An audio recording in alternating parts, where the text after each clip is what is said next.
welcome to the Carson City Culture and Tourism Authority Board of Directors meeting. We're at the Carson City Community Center in the Sierra Room. It's May 11th at 4 p.m. Can we get a roll call, Chris? Mike Griggs. Present. Mike Jones. Here. Stacy Giome. Here. Mike Santos. Here. We have a quorum. Yes, everyone stand for the Pledge of Allegiance.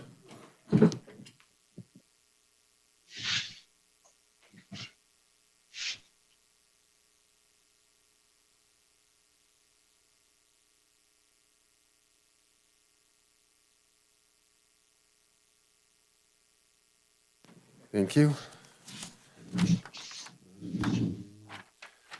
We'll move to item 5 on the agenda, possible action to approval of minutes. Does any corrections? Oh, I'm sorry, I did miss public comment. Any public comment? Hearing none, Well, typically, we've been asking Jesse Ah. on the mic, just ask him if there's anyone on the phone. anyone on the You don't have to phone? go, he can ask him, and he can answer. Mr. Chair, there's no public comment at this time. No? All right, we'll move on. Approval of minutes. Any corrections that need to be made from the board? None. If I could get an option to approve the minutes? Motion? I'll make a motion to accept the minutes. All in favor? Aye. Aye. Opposed? Hearing none, motion carries. Adoption of the agenda. David, I think there is going to be a change in item and 13, B and C will be swapped. Correct. For the record, Dave Peterson. Yes, Chair Jones. Yeah, okay, so we'll make those changes for the agenda. We'll move on to the consent agenda. We're now going to take that up. Any members of the board want anything pulled and for individual discussion for items 7 and 8? None. Any member of the public, would they like anything pulled from the consent agenda? We need to. Hearing none, we'll move on to action item 9 for possible discussion and action regarding. Excuse me, we still have to approve the Ah, consent, which I'm I prepared to can't do if take you'd 2 like. months off. Um, All right, can I get a motion to Yeah, approve? I move to approve the consent agenda consisting of items 7 and 8 as presented. I'll second that. All in favor? Aye. Aye. Opposed? Hearing none, motion carries. Now we'll move to action item 9, discussion and possible action regarding suspension of annual merit increases for fiscal year 21. I know this is, we're in unprecedented times and we're taking some unprecedented measures. So, David, do you want to? Yeah, so I first have to read a disclosure before we get into this. So per NRS 281A420, it requires me to make a disclosure when acting upon any matter in which I have significant pecuniary interest. My current employment as Executive Director of the Carson City Culture and Tourism Authority is under the control and discretion of the CTA Board. As such, any decision by the board, a CTA Board, to change the salaries of CTA employees may directly affect my pecuniary interests. I do not have a vote on the CTA Board matters, but I make this disclosure for full transparency.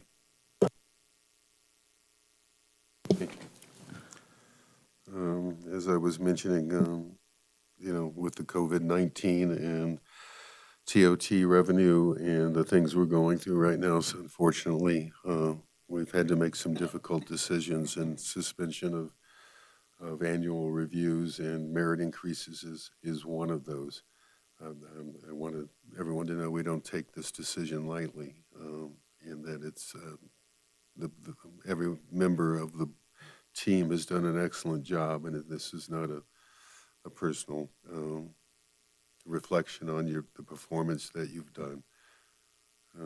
You've done exemplary work, but we're trying to get to 21 and get through this as best we can. So any other comments from the board? David? Okay, board comments? Yeah, I just, I know, if you don't mind, since 9 and 10 are, really 9, 10, and 11 are kind of all the same thing. I'd like to talk about it. I don't really at this point have any issue with suspending the merit increases for FY '21. What I would propose when we come to 10 and 11 is that we have, if the information I got is correct, we're sitting at about 120 days of fund balance in the current FY '21 budget. And that budget includes the merits because it had to be built with the merits in. So the merits would have to come out. So actually, the amount of days of fund balance we have is probably beyond 120 days.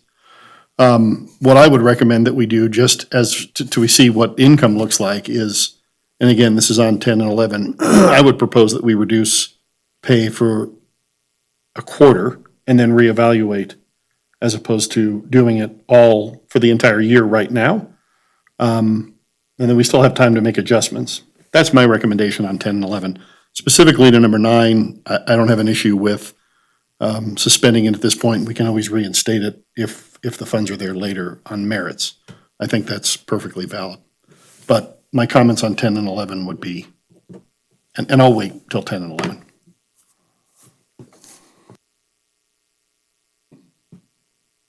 Mike?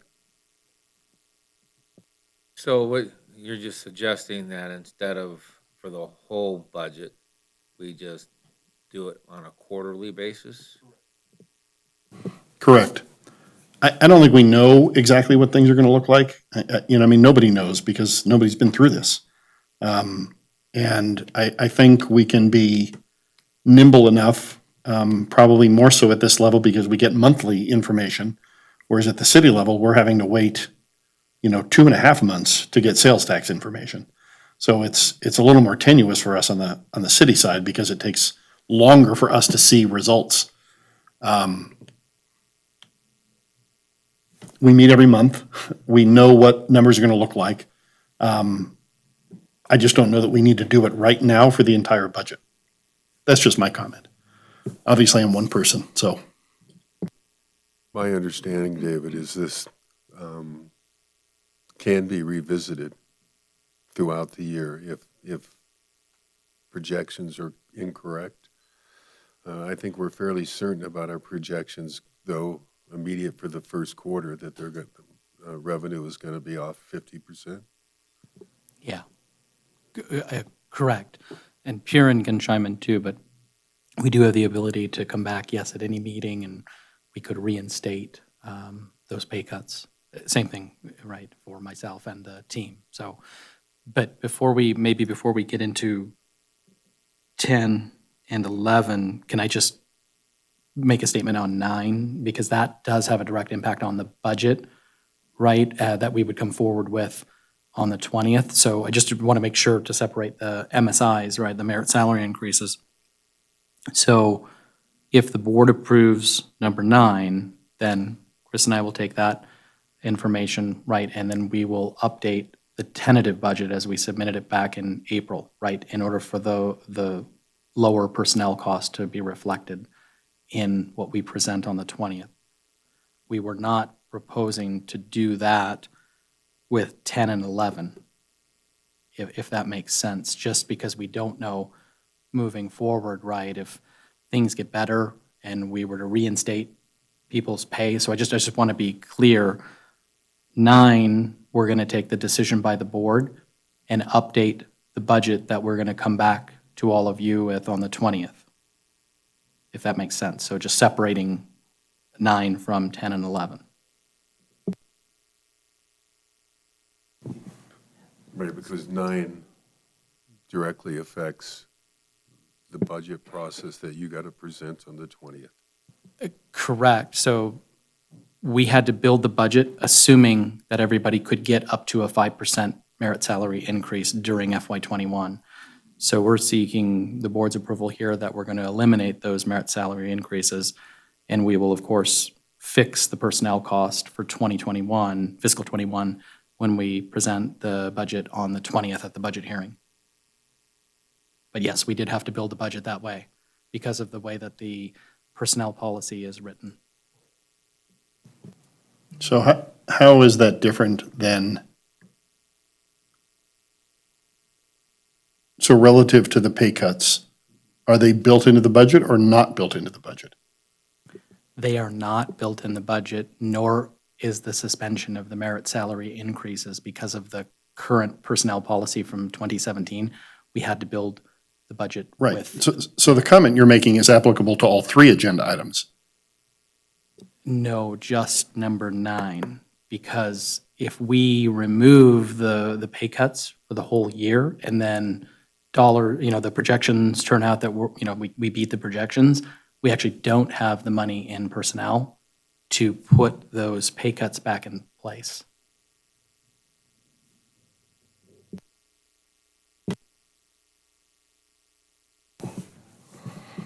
Might want to So, so basically, it sounds like Stacy's proposal, not that we're all not in favor of that, just truly can't be done at this point based on how the budget has been put together.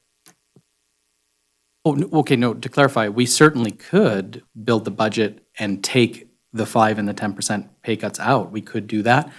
But if it was decided during the fiscal year to put everybody back to their current hourly rates, if we make those cuts in the budget that we submit for your final approval on the 20th, we don't have the money in the budget to be able to put people's pay back. I don't understand that. Why? I don't understand that. So if we approve it, if we approve 9 as it's presented, if things got better, projections came in higher, we still could not reenact the employees' increase. That is correct, too. Yes, specific to 9. 9 is Without a merit budget increase. augmentation, basically, down the road. Well, right. Yeah. Right. That's all I mean. I mean, we'd have to go and do a budget augmentation, but if we make those cuts to the budget today, without a budget augmentation, we could not fund. Okay, no, I Yeah, understand so what you're I saying, should but have clarified. absolutely. It's Yeah, not yeah, like I'm it sorry. cannot not be Oh, done. yeah, sorry, without a budget augmentation, right, Okay, down the well- road. Yeah. Just to clarify, I apologize. I should have. Anything that we do with the budget Yeah, we can after augment. May 20th is going to require an augmentation, one way or the other. I would agree with that. So- Yeah, depending on if, revenue's coming in It's not higher. like we can't do it. That's what I was not understanding. I apologize, yeah, so to clarify, we can do the augmentation, but we couldn't, without the augmentation, put people's pay back if we make the cuts to personnel, right? That requires an augmentation to get those dollars back in for personnel. Is that clear as mud now? Sorry.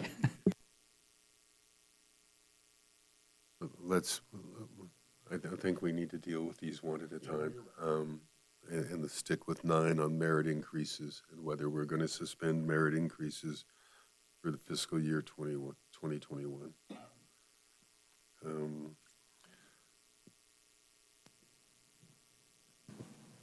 Well, I'll make the motion. I move to approve suspension of annual merit increases for FY '21. Second. All in favor? Aye. Aye. Opposed? Hearing none, motion passes. Now on to item 10, discussion and possible action regarding a reduction in the salary of CTA Executive Director for fiscal year '21 as a remedy to the reduction in funding stemming from the COVID-19 crisis. Again, with the situation we're in, my opinion is we've got to be on top of this sooner rather than later, depending on how tourism comes back. And even though 10% doesn't sound like a lot, every little bit helps us now, especially in our marketing. And when we're able to come out of this and have funds available, I'm certainly willing to listen to alternative solutions.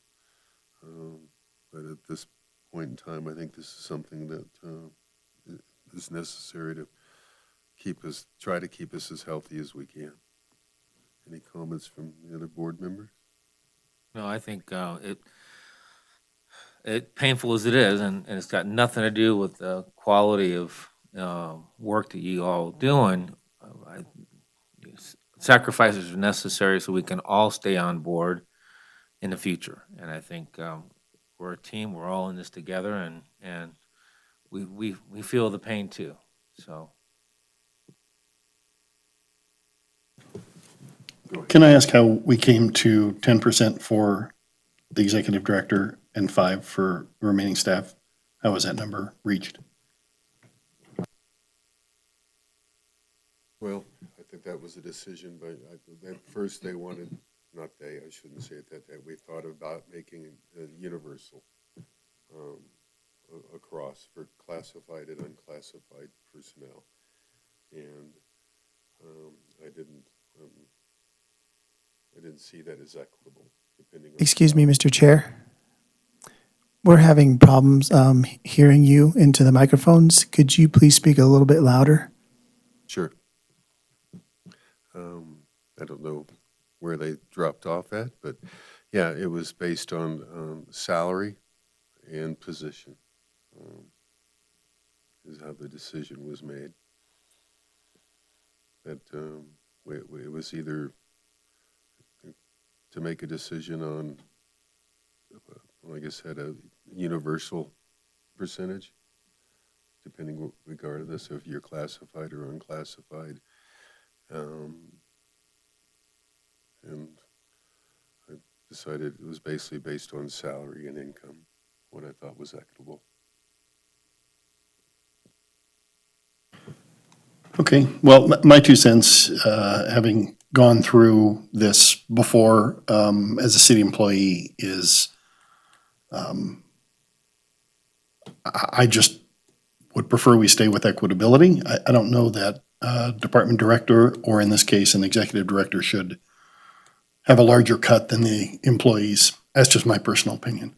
So I personally would not support a 10% cut. And I also don't support, as I said before, putting it in the budget for the whole year. I don't know that we won't need to do it for the whole year, and I don't know that we won't need to do more, quite honestly. None of us do. But I just would prefer that we take a little more methodical approach as opposed to doing it for the entire year. So that's my 2 cents worth again. Chairman. And on my perspective as a business owner, small business owner, I would naturally take a bigger cut over my staff just so I could make life a little bit easier for them. And so for that, I guess I feel that the 10% is a fair cut for that, to show the team that he's involved 100% as well and is committed and taking a sacrifice like the rest of the team. So that's just my perspective as a small business owner. Now, again, David, the way I understand it, and maybe Purin can answer this too, is that this is, if this turns around quicker than we think, that this can, with a augmentation or a board meeting, can be reversed, right? That's correct. We could come back. To your point, Stacy, you would like to see it start later until we have more information. You'd like to be. I would like to see it start July 1st, but I'd like to see it in effect until through the first quarter. That's all I'm saying. And then obviously we have meetings again. Evaluate. Yeah, because we have meetings in August and September, and if we need to extend it, into October and November, December, we can do that at the August meeting, or we can do it at the September meeting. So can we just make an amendment to that to say that we can approve it as is, but then look to revisit this after the first quarter? Well, You have to make an amendment to have it start July 1st. Correct. Because right now it's starting in the next pay period. Is that correct? yeah, so yes, correct. So the way that it starts is with pay period 12, so that begins on 5/22. It's the first physical check of June, so we would have to amend that. Well, and I'm okay with it starting the first check in June, and but evaluating it after September, having it in effect, correct, through the first quarter of FY '21. And I think if we do that, we put that it's evaluated every quarter after that too, That, Right. that would make sense to me, so sure. it's- Yeah, we could put that in the motion. I mean, I wouldn't have any issue doing that. And then just to clarify, so Piran, is this okay with what's being discussed? Obviously, we'll wait for the motion, but then we would reevaluate it at the meeting in September. And if it was decided to let's say, reset or cut the 5% or 10% in half, just so we have enough time to get it to the HR, right, and payroll to make those changes for October 1st. That's kind of what you guys are discussing now. Okay. Is that, Piran, can we modify the motion accordingly? Yes, yeah, as long as it's clear through the motion what's being modified in the item, and then that's voted on, and we'll just re-agendize it when it comes up for the next quarter. Thank you.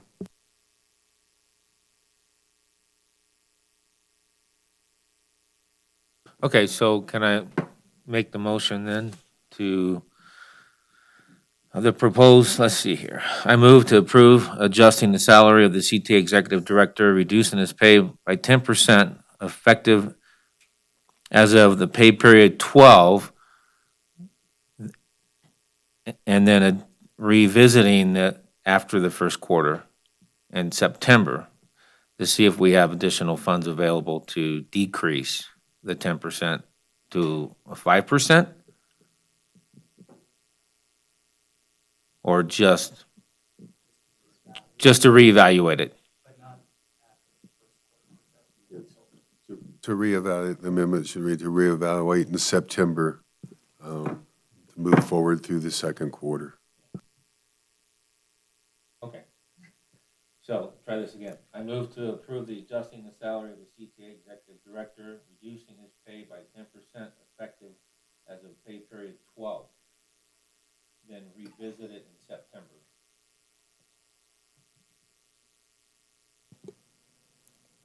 Piran, do I need to read the disclosure again for this one? Your first disclosure was sufficient. We've already moved on to discussing item 10, so Okay, you should be okay. thank you. So I'll second for discussion. All in favor? Well, discussion. I just want to make sure I'm clear. Yes. So your intention is the pay cut starts, pay period 12, remains in effect through September of FY '21, at which time it will be evaluated to determine whether it continues, increases, decreases, or whatever, based on the information we have. Correct. Okay, thank you. At the September meeting or in October? At the September September meeting meeting. for October For effectiveness. October. September meeting, yeah. Perfect. No, just want to be clear. Yeah, because we would need that time to make any changes for the team. Okay.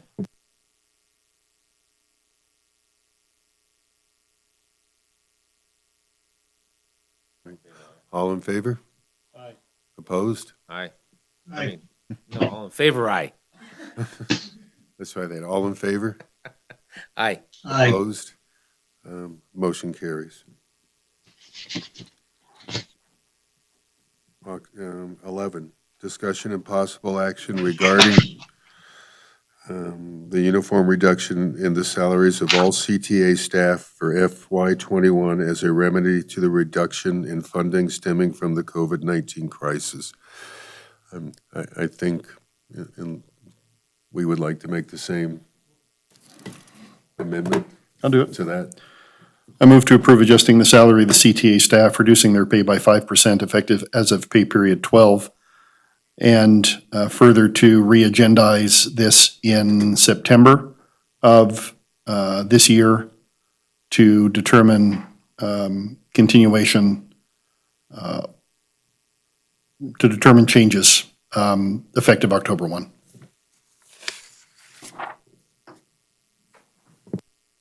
I'll second.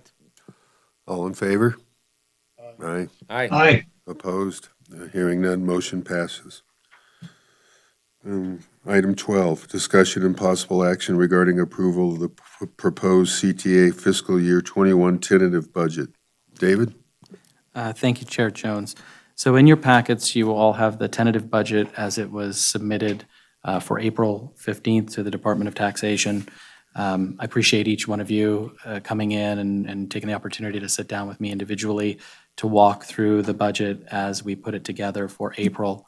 As I mentioned in our meetings over the last couple of weeks, things have changed, obviously, with respect to the revenues.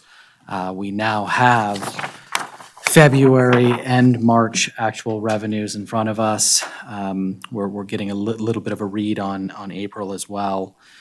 So we have made some adjustments. So if I can just start maybe with the revenue side of things. When we put the original budget together, again, back in April, at that time, we were projecting fiscal 20 to be down a little over 25% as compared to fiscal 19. That projection, and again, this is as of this morning, we're looking at being down 26.5%, so a little bit of a decrease from where we were at for fiscal 20. Okay, the bigger change and adjustment, kind of as we talked through over the last couple of weeks, has to do with our fiscal 21 forecast. So at the 4/15 deadline, we had fiscal 21 coming in at just a little over $18.9 million. So that was about a 21% increase over 20. But more importantly, we're really comparing fiscal 21 to fiscal 19. So it was down about 9.5% in terms of our projection. And I'm sorry, I'm just kind of talking through these numbers. Now we see fiscal 21 coming in at about 16.2 million. So we're estimating that that'll be up about 5.4% over fiscal 20 and down 22.5% over fiscal 19. So what I'm looking for here in terms of allowing Chris and myself to put these changes into the budget is to use these new, more current projections for the purposes of getting our budget ready for the fiscal 21 budget hearing on the 20th. Having this additional information, again, I'm not just in a silo here. I'm working with the state, who's working with some economists, also working with the different DMOs, not only in our northern Nevada area, but also some other rural DMOs as well, to understand what they're projecting, what they're looking at. And again, I know these are, pretty sizable reductions, but I think they're the reality given what I'm seeing on the different calls that I'm on throughout the week and the team as well. The reality is summer travel has shifted, and there may be an inflection point in September, right? But a lot of the travel right now is actually being pushed out October, November, December, and even potentially early in calendar 21 as well. And so that's kind of what we're looking at in terms of our month-over-month projections. And I think the good thing is, as Member Giomi said, we're going to be on this every month. If we have any even preliminary projections, Chris and I will work together to bring that information to each board meeting, even if they're not, final numbers, just to kind of give a roadmap to where we're at, right, as far as the TOT. We were pleasantly surprised with February and March. We came in about, I don't know, maybe $3,000, $4,000, $5,000 ahead of our projections for those 2 months. But again, we need to see April, right, because that's the full impact here, right, of COVID. It's not the split month in terms of March. So I'll stop there about the revenues if there are any questions before we just talk through maybe the expenditure changes. I just, would ask on that monthly, when you bring it in, just to have a discussion about where we are, as opposed to where we projected to be, like each month. Just as you mentioned, I think just to say, hey, in in June, we're X percentage off where we projected high or low. I think it's good for us to know. Yeah, so thank you. That's exactly what I was proposing to do is in terms of, we have the monthly detail, which they don't see when we submit this budget to taxation, but we do. So as we get the actuals relative to what's approved on the 20th by all of you, we'll chart that out so you can kind of see, here's what we thought, April was going to be, here's the reality of what the actual looks like. So yes, I think we'll include that as a part of the agenda packet every month. Again, realizing the timing of collections, we may not have all of the collections, but I think at least to show directionally where we're at, we fully intend to do just that. So we'll bring the most current information that we have each month forward. Thank you. Any questions on revenue? So switching gears, if I may, to our expenditures. So with the approval that you all just made on the earlier agenda items, we will make those adjustments to the budget that we'll come forward with on the 20th. And then I'd also seek permission from the board if there are any additional adjustments that that Chris and I can make this week. We would like to be able to make those changes as well.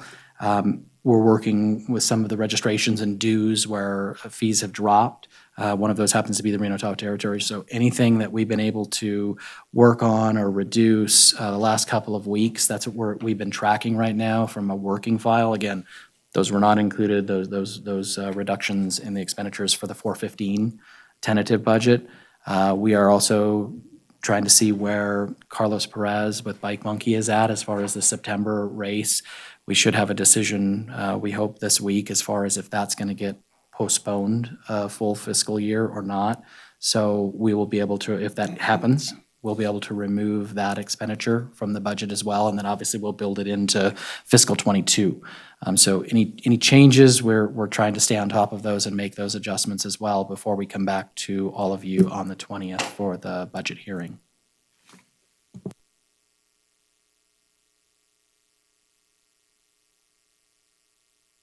Anything else, David? No, I think, as Stacy mentioned, we'll, after the board's approval today, then we'll go back, Chris and I will go back and rerun everything. And again, the hope here is to work the 120 days of reserve. There's a couple of things in here that we had to build into the budget, as I mentioned to each of you with the trail development. So there are some line item expenditures in there that we will not be actually expending during next fiscal year, but we did have to build the budget that way. So we have here's what's being submitted, but we already know that there are some expenses, that we're not going to incur next year. So as we get to the 20th, I'll be able to provide the board with what that real sort of quote unquote ending fund balance looks like, and then what that looks like in terms of the number of days of, I say reserve, but our ending fund balance for all of you, and hopefully trying to stay close to the 120 days to give ourselves 4 months. Can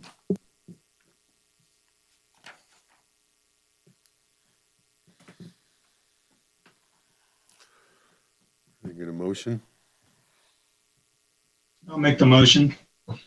I move to approve the proposed CTA fiscal year 21 tentative budget and direct staff to implement the changes discussed today and return to the CTA board with a final budget for adoption at the public hearing scheduled for May 20th, 2020. All in favor? Aye. Opposed? Aye. Motion carries. On to item 13, non-action items for presentation and discussion only. David, your executive update? Thank you, Chair Jones. So I do want to thank the team for their hard work over these past couple of months. They've been working remotely. They've been coming in and out of the office. They've been coming in and out of the storage facility because we're going to get ourselves out of that storage unit by the end of the fiscal year. Again, that's also built into the FY21 budget, is the removal of that $800 to $900 a month cost. So they've been great. I mean, they've been working with the different businesses that were able to remain open, whether that was restaurants, doing the curbside and to go, still helping the hotel properties that are open as well. And James working with all the events, to try and see if people will reschedule into the fall. Some were not able to do that, so they're being postponed a year. But I really appreciate all their efforts. I'm going to let Lydia cover some of the specifics on the marketing side under her report, but I just wanted to again thank the team. Everybody has really stepped up and kept things moving behind the scenes, so I appreciate that. I want to give a little bit of an update on grants. So the Commission on Tourism shuttered the projects related to tourism grant program a couple of, month and a half or so ago. And if you'll recall, we had a $7,300 grant request in for the Kit Carson Trail. But in spite of that lost opportunity, I'm very pleased to say, with great thanks to member Giomi, that he was able to secure $20,000 through the Redevelopment Authority to help with the Kit Carson project. And I don't want to steal his thunder or anything, but the money, I do believe, will allow us to actually create the markers for all 46 stops. So we won't have to do that hybrid, sort of top 25 or most historic 25. We'll be able to get the markers for all 46 properties. So thank you, Stacy, for that. And then I'm working with Lee Plemmel, Community Development, and Hope Sullivan with the Historic Resources Commission, because there's some deadlines for us starting this month and then into June to get all the paperwork in place that's necessary. And I think it's an application of some sort. So I'm learning as I go. This is new for me, but I'm very excited that we're going to be able to move forward on the project. And Lydia will show you a little later. We've got the map ready to go, working on the printed piece as well. So thanks to Mike and James and the whole team on that. But so we're gonna keep going on Kit Carson Trail. So just a brief update on KCT and then the projects related to tourism. In addition, the first cycle rural marketing program was canceled by Travel Nevada as well. So in our budget, we right now have no money coming in from grants because we don't know that there's even going to be a second cycle grant project that would come out sort of in the middle of next fiscal year. So it'll be a pleasant surprise if, in fact, they do a second cycle, and then we plan on applying for the grants. And they're more or less written, right, because of the prior deadline for the first cycle. So I just wanted to give everybody a heads up on that front as well. So last week, Jess and Lydia went over to the Nevada State Museum and the Railroad Museum. They shot video, pictures, 360 photos, and I'm pretty excited about this. That's why we have Jess on board, obviously, as our multimedia content coordinator. We will be moving on to the Nevada Indian Commission and the Stewart facility out there, as well as Kit Carson Trail. I know Jess was out taking photos with the blooms on KCT as well. So those are assets that we can use in multiple different video projects down the road. We'll be able to use it in ads and also to support our partners.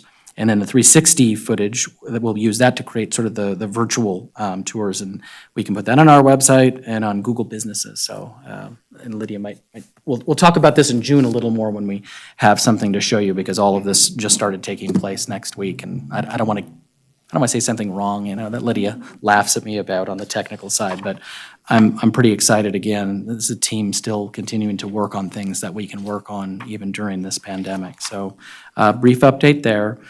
And then I want to chat just a couple minutes, how are we going to come back, right, from this current situation that we're in? What's the messaging look like? Who are we targeting, right? So the future is going to be about locals. It's going to be about Drive Market. We're going to kind of piggyback off Travel Nevada and their efforts around resuming Discover Your Nevada. So I'm really excited because I wanted to do this last year. It took a pandemic, I guess, to maybe get us around to where we are now. But this idea of promoting discovering your capital city to Nevadans and getting people from the entire state to come up here and visit the capital, which is Carson City, not Las Vegas, as many in Southern Nevada think the capital is. So we're working on this. We're putting some details together. Then we'll start looking sort of at some concentric circles, 50 miles, 100 miles, 150 miles, 200 miles, 250 miles on the Drive Market side, because that's where travel's going to be. And we also have to figure out what each of our surrounding states is doing. What are their stay-at-homers? Can they travel? Can they leave the state? And I know that this changes every day, and it's frustrating, obviously, as changes happen on a daily basis and a weekly basis.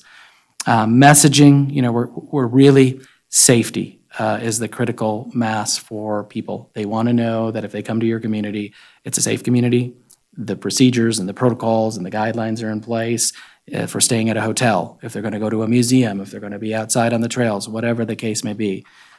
So that's going to be a critical part of our messaging, for visitors.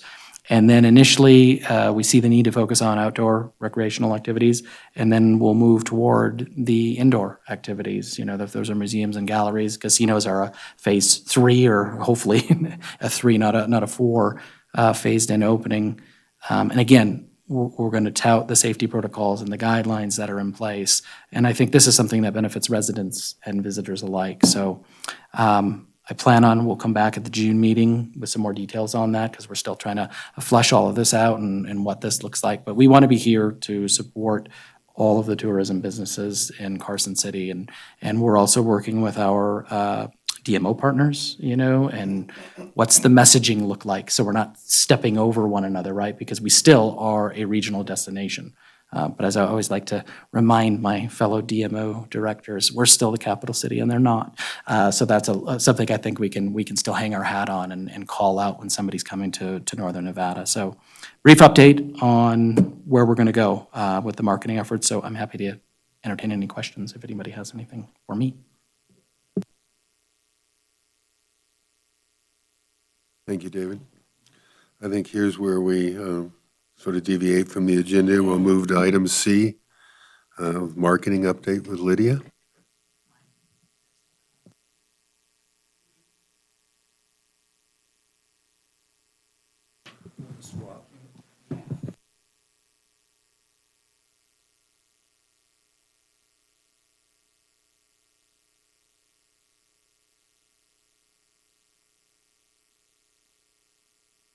Okay, can everyone on the webinar call in see my screen? There we go. All right, so I just want to fill you in on the evolution of what's been happening over the last 2 months, as briefly as I can, and what we've been doing since basically March 15th. So once we got the call that everything was shutting down, we also pretty much shut everything down as far as digital advertising, social media, future print advertising. Everything was halted, and everything that we could shut down, we could. And then we pivoted to an organic approach. So we were strictly using social media and MailChimp to deliver our e-newsletters. So how this rolled out in phases, it was weeks 1 and 2 were purely informational, just getting out the information about what restaurants were open. Messaging changed frequently. There were probably 45 webinars a week that we attended, it felt like, just to stay on top of everything that we could. So at that time, we also changed our logo to the Visit Carson City Later, which you see on the bottom of the screen, just to give it a little bit of humor in a very gloomy situation. And we got some great response from that. And also I started working on the video that you'll see later on. We also pushed out some newsletters to our stakeholders and our visitors, just letting them know, you can still see us virtually, and, we'll be here when you're ready. Weeks 3 and 4, the mood's starting to lighten a bit. More messaging about, we hope to see you soon, be safe. Social media engagement was probably maybe like a 1/6, maybe even like an 1/8 of what it was. But we were still getting engagement from our locals, which was good, but definitely down significantly without any paid advertisement behind it, because we do obviously have a strong budget with our social media advertising. So we were continuing to also remind our fans about the beautiful scenery and continuing to post, the photos that we love so much that were taken by Jeff Dow and our locals too, just with tactful messaging about it. And then we were collaborating with our local businesses and our chamber to help promote business as much as we could on a local level, like the Great American Takeout Tuesdays, which was a national effort. And then we were also monitoring more traveler sentiment and local sentiment throughout these weeks as well.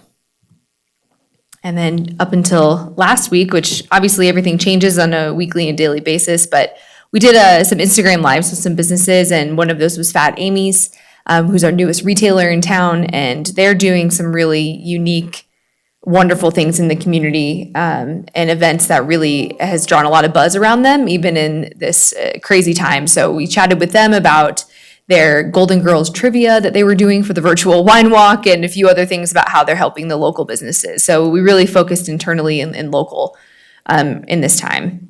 Education with webinars continued again, and continued positive messaging and inspiring photos. Outdoor recreations, we promoted safely and social distancing, and then everything at this point is also still organic, and probably will be until we really get some travel restrictions or guidelines moving forward.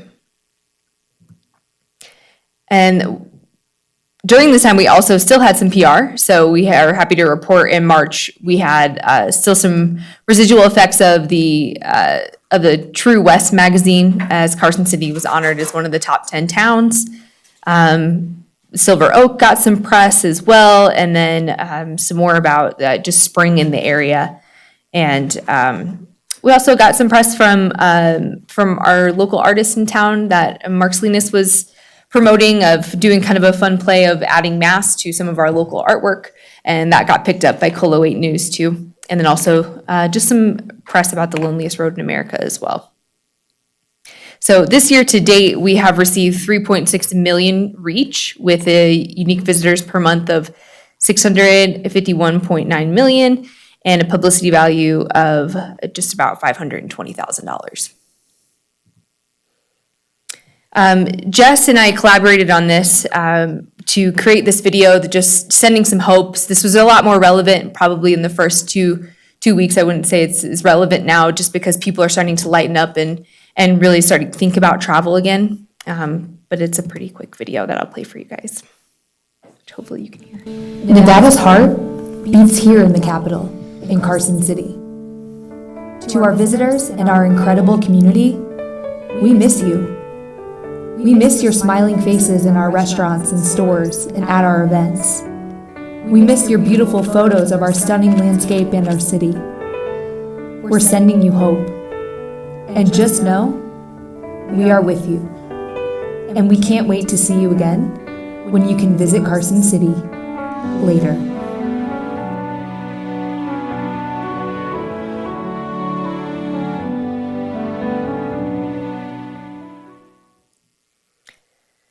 So hopefully that's a testament also to, what is going to be going on in the future, and why we really hired Jess and why we're shooting at the museums, because we were able to create these videos in-house, utilize all this footage that we've collected over the last couple of years. It's really kind of been sitting stagnant. So we're really excited about what we're going to be able to do here in the next couple of months.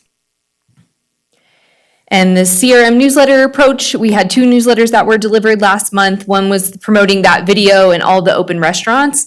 And we had almost 7,000 views without promoting that with any paid advertisement about our restaurant blog of what was open. So I think that really also tells you, how strong our community rallies behind each other and really supports local. So that was something that was really encouraging to see. And then the second one was for all April updates and what was happening in the community, and promotion of the more virtual experiences like the Kit Carson Trail. During this time too, and also a little bit before, Jess was also working on our Kit Carson Trail map update. So you can now download that on the website on the landing page. And the virtual tour is also up as well. So once we get more photos throughout the summer, while the houses are looking really beautiful, Jess has already started on that. We'll add some photos to this map, so it's a little bit easier to identify some landmarks like the Governor's Mansion and the Bliss Mansion. But we're excited about how that turned out. I'm working on that now and getting that printed, so we're ready when our visitors do come. And then we also have a new visitor guide brochure with our updated logoing and brand guidelines that Jess has created as well. So once we have a more firm idea of events, we'll get this really pushed out, but this is kind of on hold until we really have a better idea. Or we might just make the back more generic and push them to our landing page for events, so that it can be more of a malleable piece than listing them all out. And that's what we've been up to for the last 2 months. Are there any questions? Any questions by the board? No, I think it's a great job trying to stay connected. And that was important in that first 5 to 6 weeks. So, no, I think that was great. How you handled that. Any other questions for Lydia? No, thanks for the update. No, I guess we'll go back to transient occupancy report. David? Thank you, Chair Jones. In your packets, you have January, February, and March. Obviously, March, we know, fell off the face of the earth, but I was actually pleased with January and February in terms of the total room revenue collected. We were down less than a single percentage point, and that was against a very strong January and February in 2019. So I think things were looking pretty well until March happened. Unless there are any specific questions,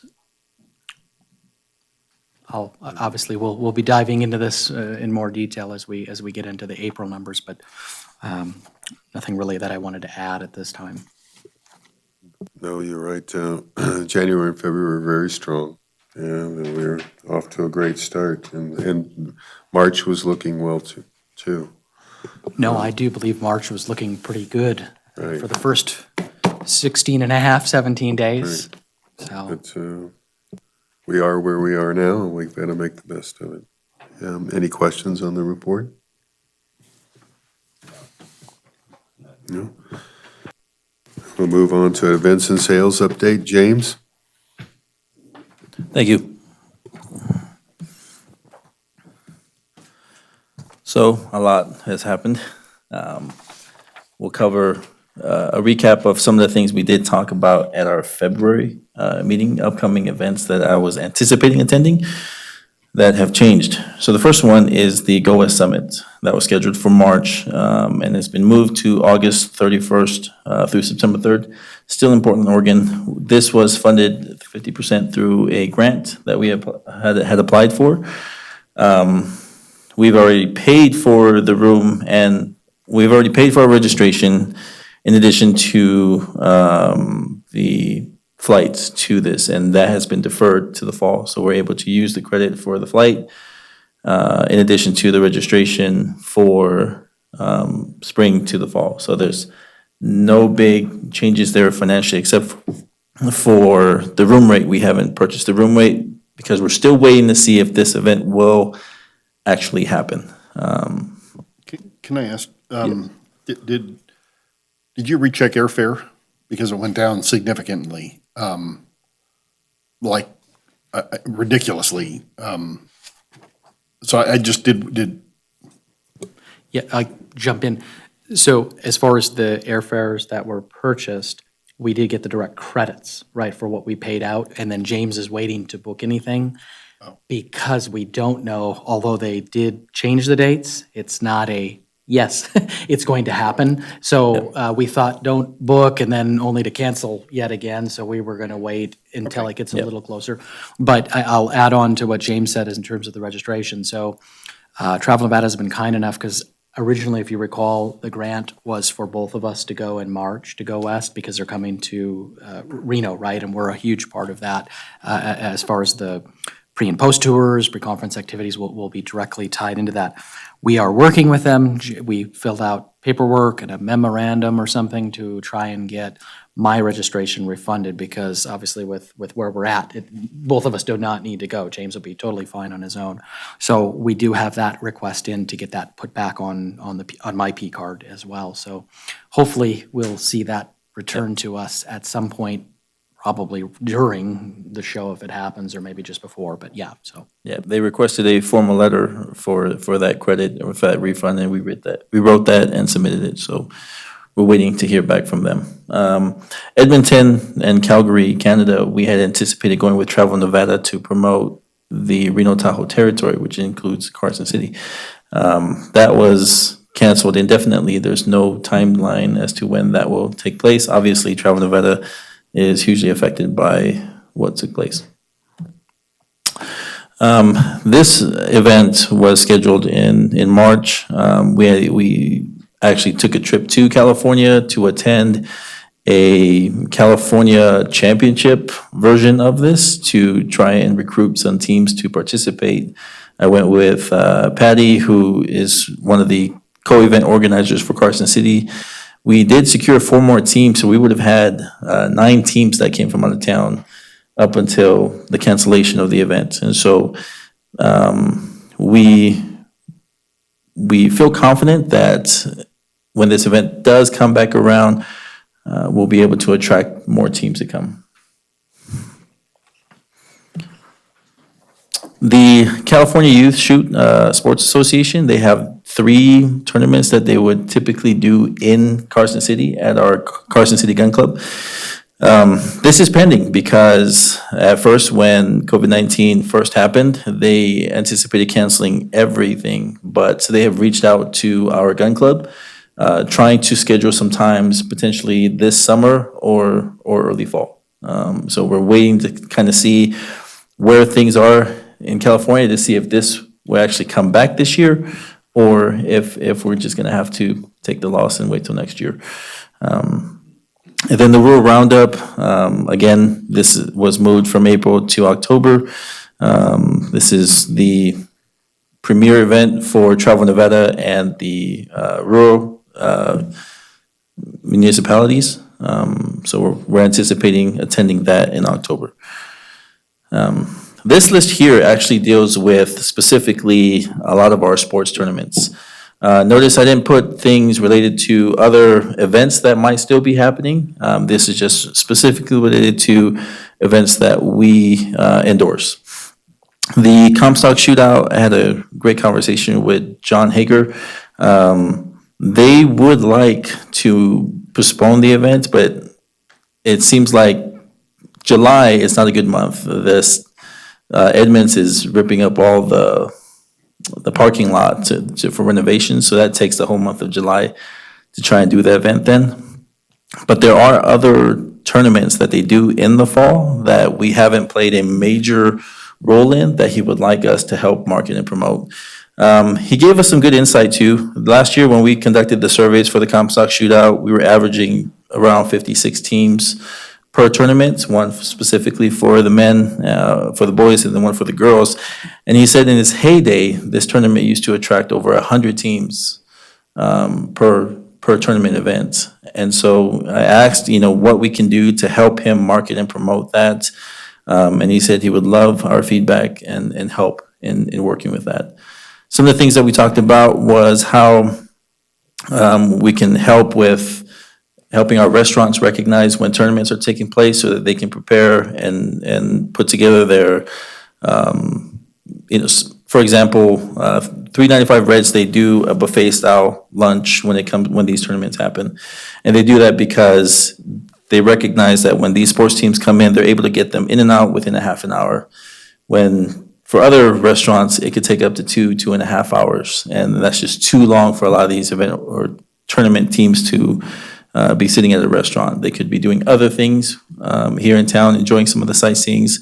So we got work to do, foundations to build to kind of help bring that event back up to its heyday. You notice in the month of May, All War Sports,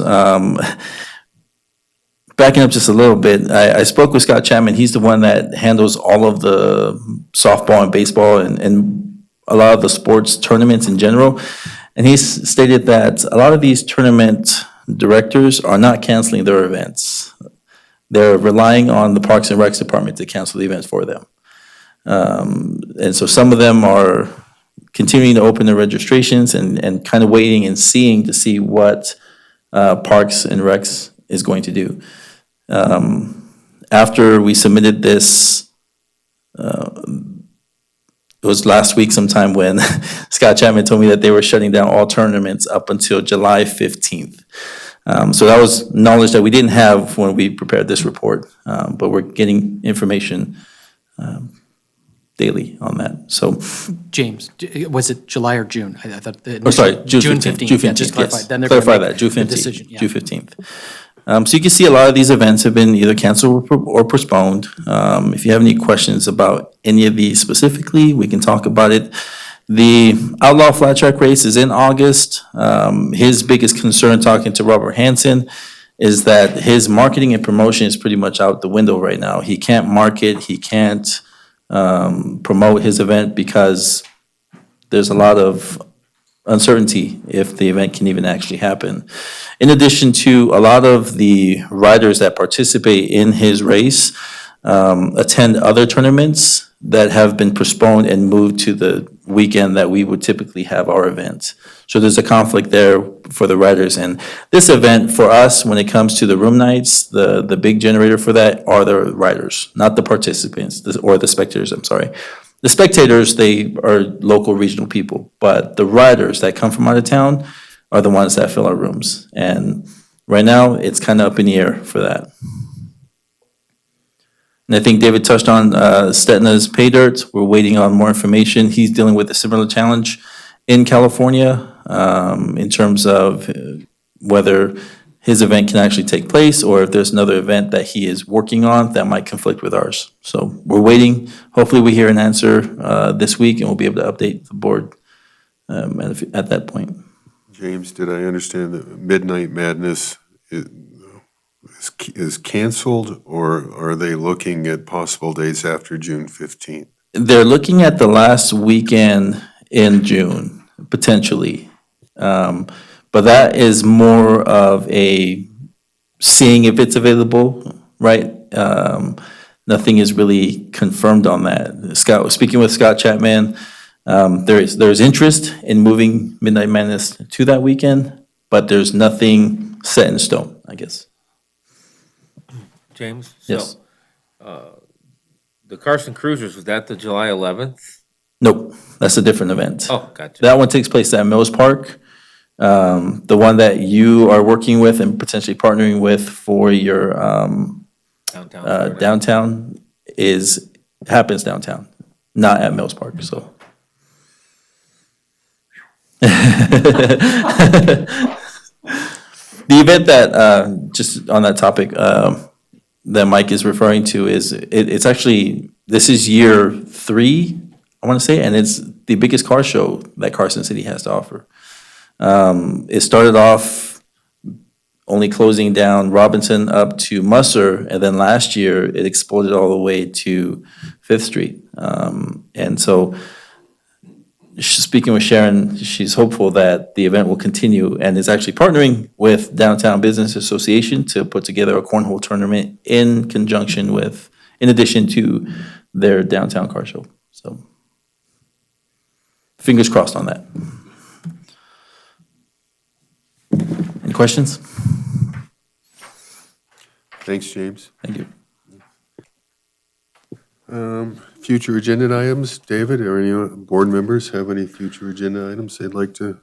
So Chair Jones, we'll bring contracts in front of all of you at the June board meeting for KPS3 and also Terraburg Computer Artistry, because if you recall, those contracts expire June 30th. So just expect to see those coming forward at the June meeting to do the 2-year extension. So Terra's will be for length only, and then KPS3 will be for length and value to add the last 2 years that we can go on that contract. Other than that, we'll be coming back with some of our thoughts and ideas moving forward with sort of this hyper-local, more regional drive market campaign at the June meeting as well.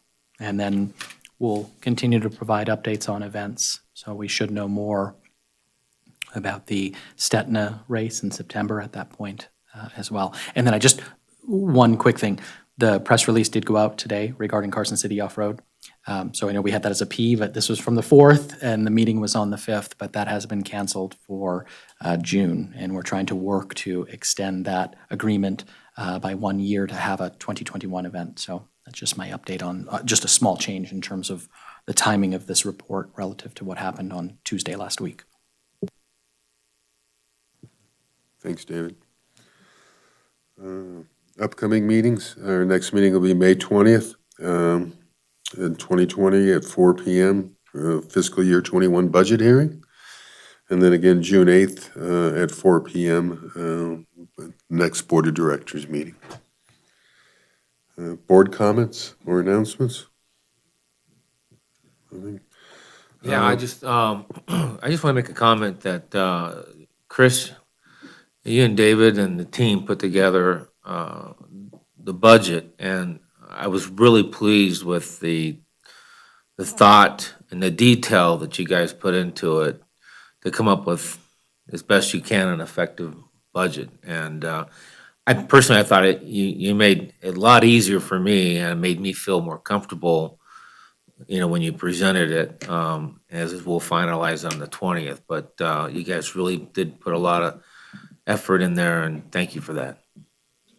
Thank you, Chair. Yeah, no, the program managers did a fantastic job laying out their plans. We started in February, and then as you can imagine, things shifted a little bit, and we had to make some hard programmatic cuts. And yeah, I give Chris 95% of the other credit. I was just supervising her great work for the other 5% of the time to put the budget together and get it submitted. But yeah, no, they did an amazing job. So, Chris, take this whole weekend off. Maybe not all of Saturday, though, and Sunday I'll need help, but yes. Thank you, Mike. I'm sure it was 5%, David. It was actually closer to 6, but I rounded down. The South Carson Street project is about 2 weeks ahead of schedule as of last Thursday. And they don't anticipate that, going backwards, hopefully. I mean, a lot of it depends on weather, but things have been good. We haven't had a lot of weather. And the reduced traffic has helped them actually get ahead. So I just thought people would be interested in that. And as David said, the redevelopment authority, we were able to redirect funds to do what I hope will be a once and for all completion of that Kid Carson Trail so that we can actually promote it and be done with it and stop talking about it in a bad way. I just want to start talking about the positives of it and stick it back in place. One of the things that came up at a board meeting was a public comment a couple of months ago about how it might be interesting, in addition to the Kid Carson Trail, to promote some of the historic people that have lived and contributed to the history of Carson. I mean, obviously, this would be a long-term project, but it sort of ties into the, get to know your capital, get to know your history process where, just whether they're plaques or informational boards or something about each of the, about Roop and about Curry and about, Blasdale and about all of those people in the areas where those things occurred. Maybe something more. But so anyway, it just, I bring that up because it might fit in at some point, and maybe it's sponsorable, maybe it's, who knows? But it was brought up by a citizen, and I thought I'd just bring it up here, so. It's a great idea. I like that. No, I think that is a great idea, yeah. The more information you can bring and make it more interesting Yeah. and make it people understand what happened. And at one point, I don't know if they still have it, but, Nevada has the historical markers, and there was a book that went with those, and I have no idea if that book is even still around. I think I had it at one point. It was one of those things that was stuck on the shelf, and I have no idea if they still print that, or do either of you guys know? Anybody? No. How about you? You have any idea if that?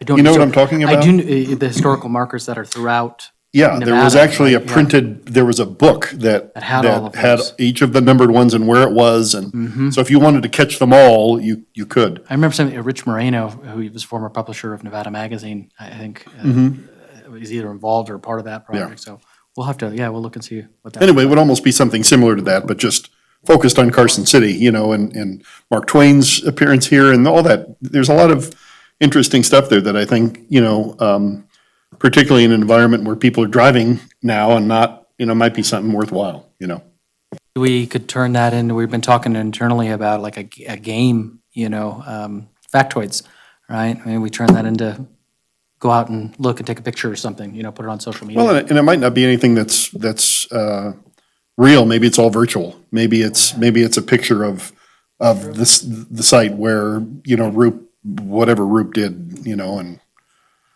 so.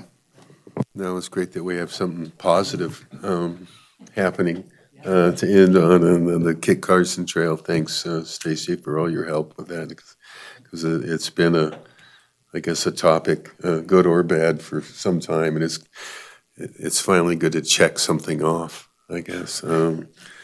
So, thank you. This time I'll ask for any last public comment. Hearing none, I'll make a motion to adjourn. Yeah, we should ask. Desi, how do you- is there any public comment? There is no public comment. No public. So our last item is for adjournment. We're adjourned. Motion